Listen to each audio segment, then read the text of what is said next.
Praise the Lord. आज good Friday होइथिबा हेतु जीशु जो क्रूस उपरे थाई सप्तम बाणी कहिथिले सही विषय को आज आमने आलोचना करबा।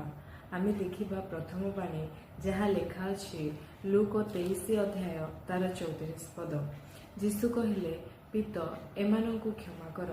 यह थिला प्रथम बाणी। एवं द्वितीय बाणी देखिबा लूक 23 अध्याय तार 43 पद। आज तुम्हें मोहर सहित पारादीस उपस्थित हेब। एवं तृतीय बाणी देखिबा जहन 19:26 पद। ग नारी देख तुम्भर पुत्र।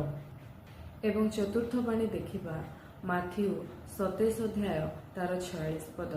जीशु उच्च स्वर रे डाकी कहिले एली एली लामा सबक्थानी, हे मोहर ईश्वर, हे मोहर ईश्वर, तुम्भे मते काहेकि परित्याग कल। एवं देखिबा पंचम बाणी जहन 19 अध्याय तार 28 पद। मते तृषा लागुअछि। एवं षष्ठ बाणी देखिबा जहन 19 अध्याय तार 30 पद समाप्त हैला।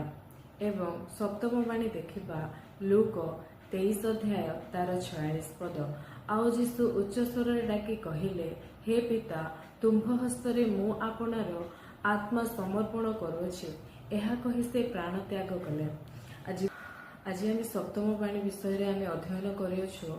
आज आम जीवन में जहाँ कि आमर भूल रही जहाँ कि आम अपराध करूँ ए सप्तम बाणी द्वारा आम निजक परिवर्तन करवा आ परमेश्वर से क्रूसीय जंत्रणा को निज जीवन में अनुभव करवा एवं निज पापर आम परिवर्तित होगा एवं ईश्वर राज्य आम प्रस्तुत होगा। Praise the Lord.